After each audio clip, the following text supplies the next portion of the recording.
the stone generator. In my first tutorial, mine is probably the simplest redstone stone generator you can build. I challenge anyone to find a video of a vanilla Minecraft redstone based stone generator that's as reliable and easy to build as mine. I also want to find the most Rube Goldberg generator that exists. Bonuses for complexity, not repetition. So show me most complex for one row of stone, not just one generator multiplied 1,000 times. Welcome Minecraft fans to Spawner University. I am your instructor Collins. Hey guys, that's my really bad Einstein impression. We are here in a creative world I set up called Spawner University, and we are going to learn about spawners. So let's get started. What I have here is a zombie spawner. So typically there's two types of mob systems that you'll find in Minecraft. One is you basically build a generic room, cut off all the light sources, and random mobs spawn in the room, and then you either have them automatically die or kill them manually. And then the other is around one of these spawner cages, and you find these spawner cages in random places in the world in dungeons, which are part cobblestone, part mossy cobblestone, and hopefully they have chests, hopefully with records in them. But that's where you find these spawners in the world. The zombie spawners you'll find, there's skeleton spawners over there you'll find, and then down further I have full-size spider spawners that you'll find in dungeons. And then on the end here I also have a cave spider spawner, and those you find in abandoned mine shafts. And then down here on this end I have a silverfish spawner, and you find those at the end portal room in the stronghold. And we may not cover the cave spiders and the silverfish today. This might run just a little bit long with just the basic three. But we'll start off with two tall mobs, which are zombies and skeletons. These two work exactly the same, and a lot of these principles also apply to blaze in the nether. It's because blaze are two tall mobs, so the same criteria applies. So what we have here is we have a spawner sitting here, and we have a layer of dirt at the level of the spawner right here, and a layer of dirt above the spawner. And typically you don't see like a zombie spawner or skeleton spawner dirted off to block spawning. Normally you can just light it up, but that's a way you can also disable blaze, because blaze need a higher light. Blaze can spawn in a higher light level, so a lot of times you'll encase a blaze spawner in dirt. But I just did this to show you the area that if there's solid blocks in this range, mobs will not spawn. So if there's solid blocks within an 8x8 cube at the level of the spawner and one above, mobs will not spawn. And the way we determine this 8x8 cube is, I'll pull up F3. You can see right now below X, Y, and Z it says F2 north, and over here it says F1 west. So in the northwest corner where the F is 1 and 2, you go 4 blocks away from the spawner, and in the other corner you only need to go 3 blocks away from the spawner. If you're trying to disable a blaze spawner by filling it in with random blocks, you can pretty much just go 4 in every direction and then figure out later which ones are shorter if you're pressed for time in survival and you're worried about blazes spawning. And this is not my information, this is information I've gathered from other sources, so I don't want to take credit for learning this. But what I've done here with this spawner is I've marked off little sections, created little cages, verified mobs would spawn in these little cages, and then where I had mobs spawn I marked it off with green wool. So you can see I have a little cage here that doesn't have any green wool, and this is too far away from the spawner, so zombies from the spawner won't spawn zombies in this area here. But you can see if I open this section up, all I need to do is open this block here, and this allows the feet of a zombie to spawn, and their head would spawn up here. And the same thing happens down below. If I open up this section here, that allows their head to be free, and then their feet there, and they can spawn. So even though you only have to block off 2 rows, one at the level of the spawner and one above, it's actually 4 rows of spawning space. So 2 blocks above the spawner, the block at the spawner, and a block below. So this is important when you're building your spawner cage, because what you want to do is, even though you only have these 2 blocks of space, the level of the spawner and the one above, you actually want to build your spawner cage as big as to cover the entire area that mobs can possibly spawn in. So you actually want to build it 4 tall instead of 2 tall.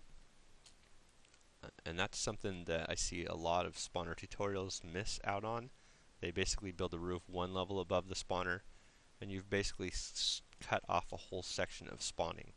So if only some of these spaces are available for spawning, like if these are the only 2 spaces that zombies can spawn in from this spawner, and right now it doesn't work because it's day and I have a lot of light here, but that will slow down the spawning rate. So to get maximum spawning out of the spawner, you want the room that you build to be as big as possible to free up every single space for spawning. So that would be 4 blocks in the northwest corner, 3 blocks in the southwest corner, and 4 blocks tall. And the same thing happens with skeletons. They work exactly the same. And I did all this off camera where I basically had it dark and opened up these little glass rooms, verified mobs spawned, and then marked them with green wool when mobs did spawn in there. But as you can see, it's actually 4 tall section that you want to open up and have available for mobs to spawn in. And these are 2 tall mobs, so zombies and skeletons work exactly the same way. Blazes actually work exactly the same way. The light's just a little different. And then over here we have a full-size spider spawner. So I've done the same thing. I've got a 8 by 8 section of dirt laid out, and I've got a layer above the spawner and the layer at the spawner, and then I've also got a layer below the spawner. And the way this works is spiders only need a 1 tall area to spawn in, so you have to account for the fact that the spiders can spawn on 3 levels. So there's no, basically the roof, instead of having to have 2 blocks on the roof, you actually have 2 blocks below that spiders can spawn in. So spiders have 3 block height of spawning space around the spawner. The level the spawner's on, 1 above and 1 below. But with large spiders, what I've actually done is extended this out. So here's the spawner, and then I go 1, 2, 3, 4, 5 blocks out in the northwest corner and 4 blocks out in the other corner. And you can see these little cages I built out, and I didn't get anything to spawn in here, but most likely this is still spawnable space. But you can see these areas on the edge that I've marked out. So spiders spawn in a 2 by 3 by 1 tall space. That's the space they need to spawn. And at some point, Minecraft used to not spawn spiders if the layer above them was a solid block, like I have dirt up here. But that seems to no longer be the case. So spiders will still spawn in a 1 tall area regardless of what's on the roof. So all you really need is a 2 by 3 area. And you can see, because spiders can spawn on the edge, to maximize the amount of spiders that this spawner will kick out, I've actually gone an extra block on all sides to account for the fact that large spiders are bigger. Okay, so now that we've covered the spawning space available for the mobs, let's take a look at some other parameters that we have that are important to know. So here we have a zombie spawner, and this is all opened up just so we have visibility. And we have this section marked off with red wool, and this is also not my information that I gathered. I have verified it, but it's information that I got from other sources. So we have a section that is, the spawner sits below this sandstone block. It's 8 blocks in every single direction, regardless of which corner it is. So even though there's 4 blocks of spawning space here and only 3 there, it's still 8 blocks out in all corners. And it's 4 blocks above the spawner and 4 blocks below the spawner. So this whole red cage that I've built is a cap limit for the spawner. And actually, the way this works, it doesn't matter what mobs are in this room. If there are 6 mobs in this red cube, then the spawner will not kick out any more mobs. And that doesn't have to be the same type of mob. I can put 6 silverfish in here. I'll put a couple more in just to be sure. And it's kind of daytime, so we don't get full spawning out of this. But with 6 of any mob, even silverfish, the zombie spawner's not going to kick out anymore because there's 6 mobs within this area. So that's another thing to note. So if you have a spawner and you're building a monster trap out of it, even though your room's pretty small, you want to go out these extra spaces and make sure this whole area is lit up, possibly walled off, because if I have caves extending out here and a skeleton spawns out here and he kind of wanders into this red zone, he's going to make that spawner less efficient. So maximum efficiency for your spawner, you don't want any mobs within this 17 by 17 by, this is a 9 tall cube. and actually mark this off with orange wool. This is something I learned from KaspersMC's video, and that's one of the videos I'll link. But you have to account for an extra space down below because mobs jump. So if there's a mob sitting with his head at this level, he'll count towards the spawner cap. And if there's a mob sitting at this level, at some point he's going to jump. So he'll jump up to this level.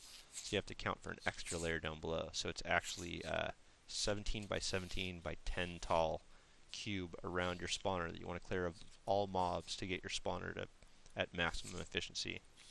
Because the goal of these spawners is to get as many mobs to spawn from them as possible. And you can see I've laid out some lights on the side here. And this is the way I like to do my lights, and it's a little bit different than some of the other designs that you see. And part of the reason for that is because most designs, they have their roof one block above the spawner, and then they put lights in the roof, and I actually put my roof 2 blocks above the spawner because if you remember from the dirt block tutorial, we have head space above the spawner, so it's actually 2 blocks to maximize spawning space. So with the lights a little bit higher, sometimes you don't get the full lighting effect. You can also lay out lamps when the spawner's still sitting in a dungeon, because they'll be at the same level that the spawner sits at. And the way I lay out these glowstone lamps for my lighting is I lay them out 1 block to the side. So in this case I went 1 block left. You can also go 1 block right. So 1 block to the side and 4 blocks away, or 3 blocks away in one corner. So basically in the northwest corner. Yeah, in the northwest corner you go 4 blocks away from the spawner, and that's how big you build your room out. So the 5th block away from the spawner is where I'll place my lamp, and then I've offset it. Again, I offset this to the left. If you offset all 4 lamps either to the left or to the right around your spawner, then you've lit up the corners, and you only need these 4 lamps. Again, this is easier to place when you first discover a spawner, because usually this ground level's covered up, and you just put a light on the ground, put a block behind it. My favorite block is jack-o'-lantern, so I use jack-o'-lanterns. And if you power the jack-o'-lantern block, or whatever block is back here, the glowstone lamp will light up. So I got my 4 lamps around the edges here, and once you put the lamps in, it doesn't matter what you're digging around. If you have torches on the ground and you're mining up the mossy cobblestone and it's sitting on the torch is sitting on the mossy, and you break the mossy, the torch will break, and then it'll get dark and mobs will spawn. But if you start off when you discover spawner and you throw these glowstone lamps in, I'm just going to get rid of my silverfish there, then the mobs will no longer spawn from the spawner until you switch these lamps off. So you're pretty much free to do whatever you want to build out your spawner. So usually the first thing that I'll do if I discover a spawner that I want to turn into a monster farm is I'll put these 4 glowstone lamps down, and you can actually just throw like switches or buttons right on the, I have a button in my hand, but you can do the same thing with switches. You just throw a switch right on the glowstone lamp, flip it on, and the glowstone lamp's lit up. You do that in all 4 corners, and the spawner's disabled. And if you break the block that the lamp is sitting on, it'll still it won't disappear. So with just these 4 lamps, then the spawning is completely disabled. And I do the same thing with skeletons over here, and I do the same thing with big spiders. You just go back 1 more block in each corner because that's where you're going to build your walls. And I didn't go back an extra corner here. I just recently discovered actually that spiders have an extra space to do spawning in, so I don't think I updated this, but normally you would go 5 blocks out and then place your glowstone lamp. So these are the lamps that I would place because when I build out my spawner room, the walls would actually sit where the lamps are. So I just put the lamps out ahead of time, and then I build the walls around the lamps. And when I'm building a spawner cage to turn it into a monster farm, if you're just going to disable a spawner, you can just throw torches down. But I usually place the lamps on a spawner if I'm going to turn it into a grinder. So let's take a look at some classic grinder designs. And we have in here a classic spawner cage. This is typically the way you'll see a spawner, and you'll see, like I said, a lot of tutorials, they only go 1 block above the spawner, and this is not maximum spawning space. So what'll happen is the spawner will try to spawn as many mobs as it can, and because it'll try to spawn mobs with their head in this roof, and that will fail, it won't spawn the maximum amount of mobs possible. So this room is actually too small because I would need at least another block in the ceiling, and then we'll talk a little bit about the floor design too. But you want this room to have all of the spawning space available open for the spawner.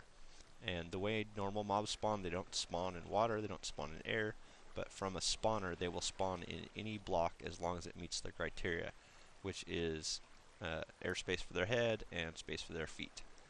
And this is a typical water design, and I'm not really impartial to this, but basically what I have is water in this corner, and I have water in that corner, and then the water will flow out here, and then basically in these corners where the water would normally stop. And I have squid spawning in here because I'm in a creative world, so squid don't have an ocean to spawn in. But so normally you place water in the corners, it'll flow like this, and then you break these blocks and go down another level, and the water continues to flow, and you can go right out the middle of the spawner, and you can see the middle, the flow works really well. Mobs will spawn out of here. So this is typically the way you see a mob spawner built, and you'll also see it with the glowstone lamps on the roof. But what I've done with my glowstone lamps is I've actually done them on the sides, so I run the wiring over the roof and back down. And the way I do the lighting is I have a block behind the glowstone lamp, so this block here is the block that I power, this one that I just placed a button on, and it broke. So here's something, when you place jack-o'-lanterns, you actually have to place them with the solid block underneath, but once you place the jack-o'-lantern, you can, and pumpkins are the same way, you can remove the solid block. So that's usually what I do, just because I'm partial to jack-o'-lanterns. I would like to have a really unique block when I'm setting some of these up for certain things, and that allows for, like, if I have this in a wall and I'm coming through the wall from the other side and I run into a jack-o'-lantern, that's usually a good sign that that's a block I don't want to destroy because it's important. And as you can see, we had the lights off for a second, so there's some zombies that spawn in here and they won't do anything because this room is partially closed off. It's partially closed off just because I have this wool in here to mark off the spawning space. And then I also have this opening here, so this spawner is nowhere near 100% efficient, but even if I took this wool out and covered this up and turned off the lights, it still is not 100% efficient. But let's talk about the lighting here. So I have my glowstone lamp, and I have a block behind it that I know needs to be my powered block, and usually what I do is pick one side, and that's my input side, so all I need to do is apply power to this block. So I can either put a switch directly on the block, I can run redstone to the block, or I can put a torch below it, and then from this block I run a torch up to get power to the ceiling, and then run my wiring across the ceiling to the other lamps. And you can see I've also placed jack-o'-lanterns behind the other lamps. And the way I actually do this, and there's a couple of benefits to this, is because I've got a torch above this block, the signal is inverted, so when this redstone is off, the lights are on. And the advantage to this is if I break one of these blocks, or break a piece of redstone, I don't have to worry about the lights shutting off because the lights are normally off when the redstone is dark. And then what you do is just invert the signal with another torch, and then put some dust on top of here, and this torch lights up the dust and all the lights come on. So this is the way I do my lighting. And then I also have somewhere over here, let's take a look at my ghetto repeater lighting. Here we go. So another thing that you can do, and if you follow along in my Let's Play world, you'll notice I do the glowstone lamps around the spawners I want to turn into grinders, and then I also do this here, which I call ghetto repeaters. So there's a block in redstone called a repeater, and redstone signal only travels 15 blocks, so to go more than that you need to put a repeater in line. But before repeaters existed, the way you extended redstone signal in Minecraft was you inverted the signal once with the torch, and then you inverted it again, and you've extended your signal. So this I call a ghetto repeater. And the reason why I've used these ghetto repeaters is I have this solid block here that's being powered by the dust behind it, and then it turns the torch off, and then that torch turns this block off, which turns this torch on. And because I've inverted this signal twice, it's the same on the input as it is on the output. But what I've got here with the block and the torch is I used one piece of redstone dust to make the torch, and so I'm allowed to go 2 spaces using only one piece of redstone dust. So I do this when I'm pretty frugal with my redstone. Like if you're starting out in a world you don't have a lot of redstone, you just do one of these little ghetto repeaters, actually 2 of them, I've got 3 here because I got 1 there, 1 there, and 1 there. But that's just another way to save a little bit of redstone if you need to do that. And this is shut off, so that's why the signal's on, and now the lights are on. And the lights are on because the signal's off, and I can still break one of these and the lights stay on, so that allows me to do maintenance on it. So we saw a little spawner cage over here for, well, we saw the zombie one. The skeleton's pretty much the same way. Little tiny spawning area that you typically see in a standard tutorial, and the same with spiders. You got this little tiny spawning cage that you typically see in a spawning tutorial. And then we've got cages that I've built out. So let's take a look at my cages that I built out. So we do the same thing. We have 4 blocks of spawning space in the northwest corner, 3 blocks in the other corner, and then beyond that is where I place the walls. And you can see I built the walls. I already have glowstone lamps in place, so I don't have to do anything because I've already placed my glowstone walls, lamps. I just build the walls around it. But you can see this is a giant cage that I've built, and there's a couple reasons for this. So one, I've gone 2 blocks above the spawner to maximize the spawning space, and I've also gone several blocks below the spawner. And what this is 2 blocks below the spawner to allow for a mob to spawn with its head there and its feet there, and then 2 more blocks because if you remember we did the red cube, the 17 by 17 by 10, it's 4 blocks below the spawner plus a block to account for the fact that mobs jump, and then another block because we're dealing with 2 tall mobs in this case.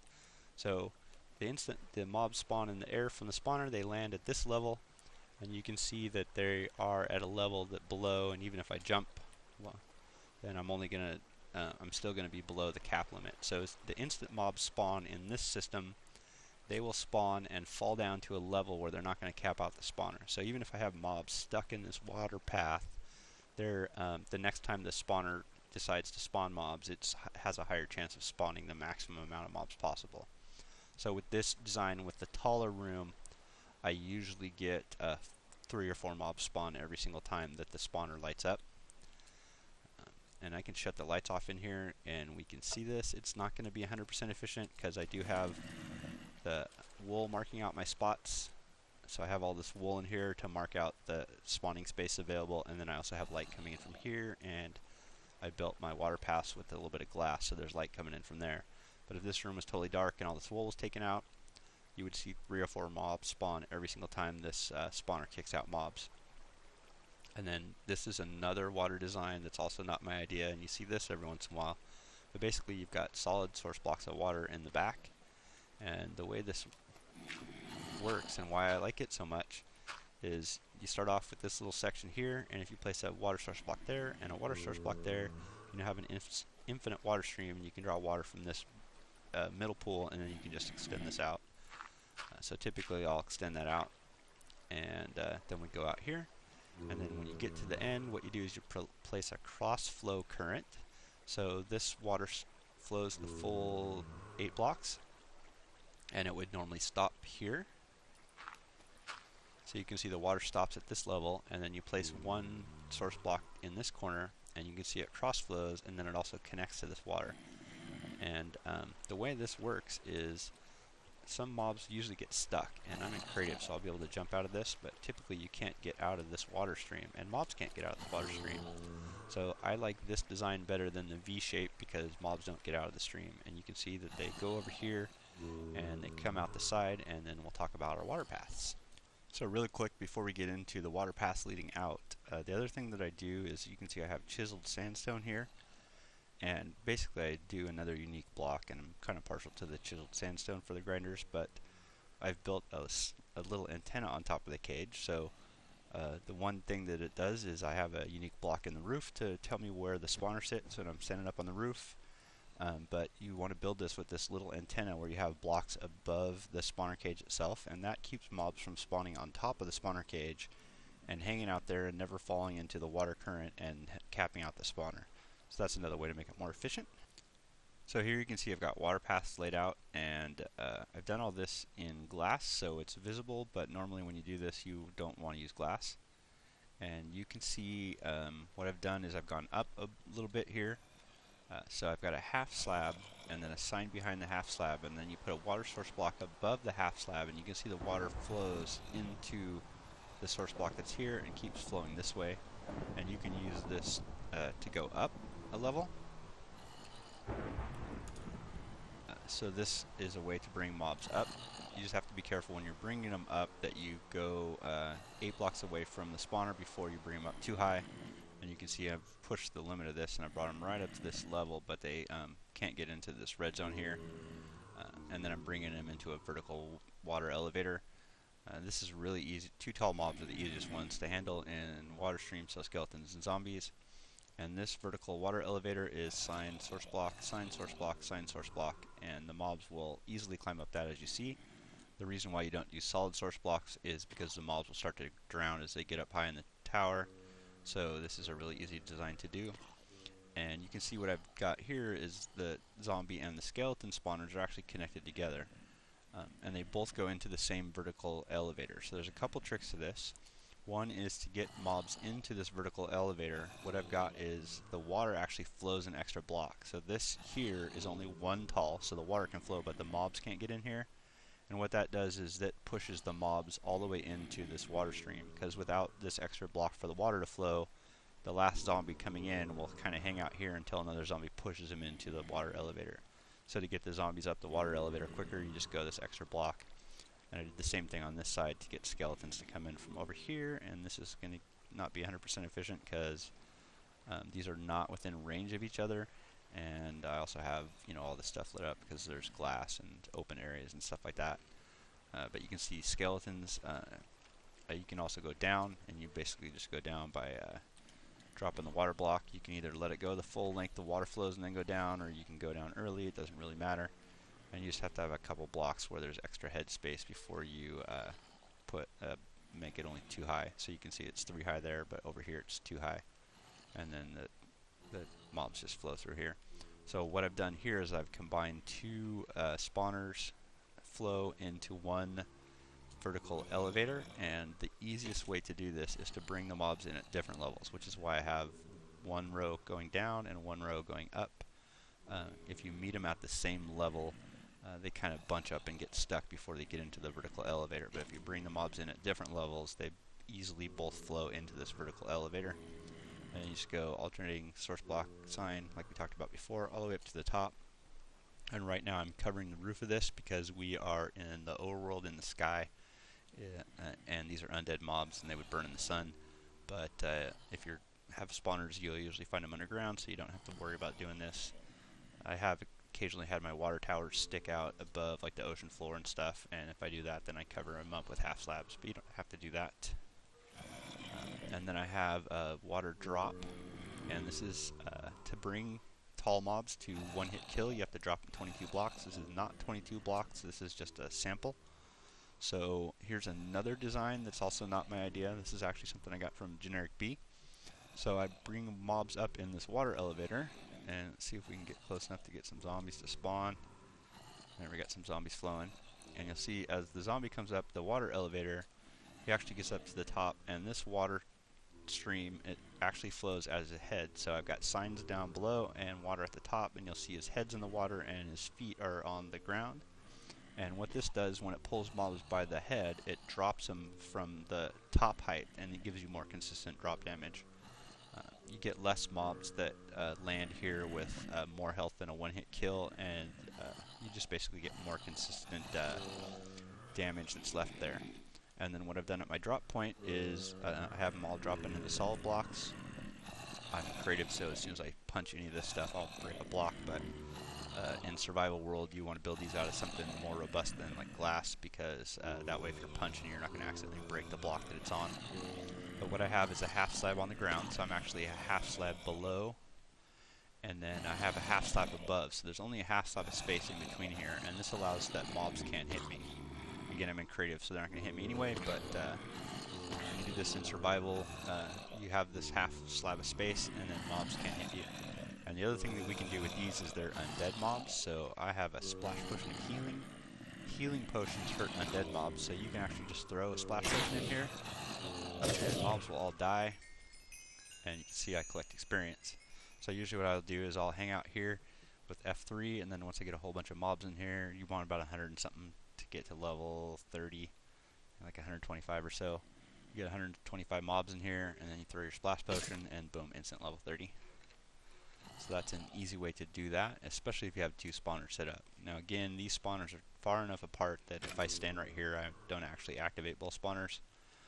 But when you find spawners in the overworld, I got lucky in my Let's Play, and I have 2 skeleton spawners that are close enough together, and 2 in a different area I have 2 zombie spawners that are close enough together. So I've set up a dual zombie grinder and a dual skeleton grinder in my Let's Play world, and they both work really well. I'm actually surprised at how well they work once I've built them out using this design, but it works surprisingly well.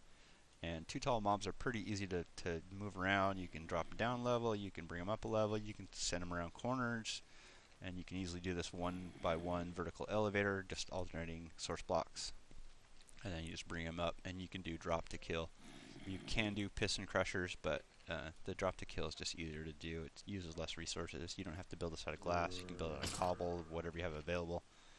Basically any block, and then you don't need any custom redstone timing circuits and a bunch of repeaters and stuff like that. Like in my Let's Play world, I don't have a whole, or haven't had a whole lot of redstone in the past, so this is a much easier design to build.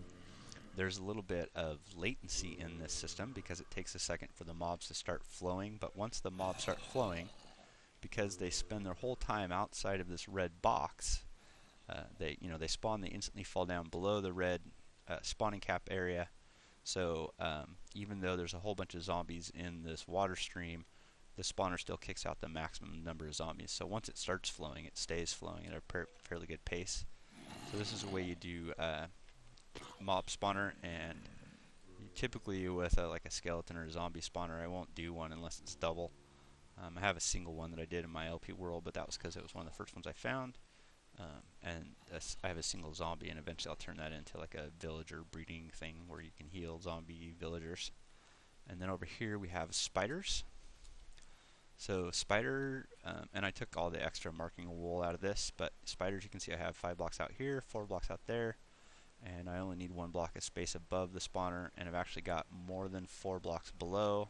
This is actually only 5 blocks below because spiders are only 1 tall, so I don't have to go 2 blocks below the jump area. I have to go 1 block below. And we have lights on in here, so let's flick the lights off, hopefully without breaking anything. And again, I have, light in my coming in through my access, and I have glass in the water stream, so this isn't going to be 100% efficient, but you can see the spiders spawn. They instantly fall outside of the cap out range of the spawner, and even if they get stuck in this water stream, they flow.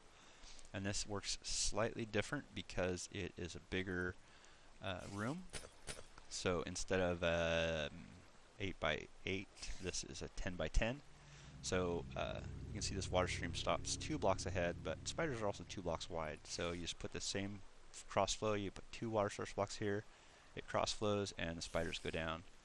The spiders can kind of still climb up this, but you can see even though they're climbing up here, they still aren't capping out my spawner. So even if they hang out in the water path, it's not really a big deal. And then I just have a 1 tall gap where I shoot them out the side, and it's 1 high and 2 wide, and they come out, and then I put spiders in a vertical elevator too. The vertical elevator for spiders is a little bit different because it's a 2 by 2, but you can see this water stream, I have water source blocks here, and then I have signs in the diagonal, and then this water stream, you can see it flows into the upper water stream, so they kick right into this vertical elevator, and you can see they climb up nicely. So up here at the top, spiders are only 1 tall, so you don't have to worry about like water at their head and their feet. But you basically just put some water over here, and then at the drop point where I've dropped them off, I put signs so the water stops flowing. That way you don't have to go the whole 8 blocks before you go and put the drop point in. And sometimes, because I have water at this level, sometimes if I place water at this level, it won't flow that way, and the fix for that is to just place 2 more water source blocks right here, and then the water will flow over here. And then I have a custom spider drop, and I haven't seen this design anywhere else, so as far as I know, this is a Kollins original. But the way I drop spiders is spiders can cling to walls, so they drop through this hole that's 2 by 2, and then I've used iron gates here. You can use fences, you can use glass panes, but the fences and glass panes and iron bars are half a block wide, so it's a 2x2 hole, but it's actually 2 with a half block on that side and a half block on that side, so it's actually 3 blocks wide that they shoot down, and that way when they're falling they can't cling to the walls, because spiders can cling to walls, and if this tower, the drop tower, were 2x2, the spiders would cling to the walls, they wouldn't take fall damage. And to get spiders to a one-hit kill, it's 18 blocks fall damage. This is not the full 18 blocks. But then spiders go into this cage, and this is a 4x4 cage that I've built out. And you can see, because spiders are too wide, I built a 1 wide, 2 tall access tunnel for me to get in here and like hit them. But they can't get out of this because it's only 1 wide. And you can put as many of these as you want inside your spider room. And the other thing that I've done in here, you can see the spiders are climbing the walls, and they kind of stop at this at the iron gates. And because of what I've done is I've extended the block, the full blocks out past the iron gates, and then I've created this lip. So spiders try to climb up the walls, but they stop at the lip. If I didn't have this lip here, the spiders would climb up high enough and then fall and then die from the drop damage. So to keep these spiders from dying, I've built this little lip in here so they can't climb up the wall high enough to take more fall damage and die. And normally I would have these guys where they're at 1-hit kill, but this is not the full 18 blocks. And spiders are not undead, so damage potions will actually hurt them. So you could throw damage potions in here. You just have to be careful not to hit yourself with the damage potions. But you could do the same thing as you do with the tall mobs. You can wait for 100 something in here, throw a damage potion in, and they all die. Or if they're 1-hit kill, you can just punch them with your button or your stake or whatever you have in your hand. So this is running a little long, so there's one more thing that I want to point out about spiders. Now I'm in creative, so they kind of do their own thing, but in survival mode, you want your drop point to be where you stand, the spiders will always move towards you. So if I'm standing in this little glass platform, the spiders keep moving this way, so they'll flow through that bottom water stream, and they'll also flow through this top water stream. If you try to move them around corners and stuff like that, cave spiders work the same way as tall spiders. They track you even through solid blocks from 16 blocks away, and you have to be within 16 blocks of the spawner for it to spawn mobs. So you basically have to have the water paths that are moving sideways pointing towards you, and spiders will come and drop, and that's the way it works. So that's a pretty easy design. I have cave spider layout over there, and I have some silverfish stuff down there, and I also have a blaze spawner. But this episode's running a little long, so I think what we'll do is create another spawner U video, and we'll cover those mobs in the other video. And if you want to see some of the fun stuff, like my dual skeleton grinder, where I killed 700 skeletons with a splash potion, you can watch my Let's Play. And I'll link a bunch of videos that I use to gather some of the information that I've had before I expanded on it in this tutorial. And so we'll link a bunch of videos. Thanks to everybody who has contributed to the Minecraft community for the videos. And thanks everybody for watching and liking and subscribing.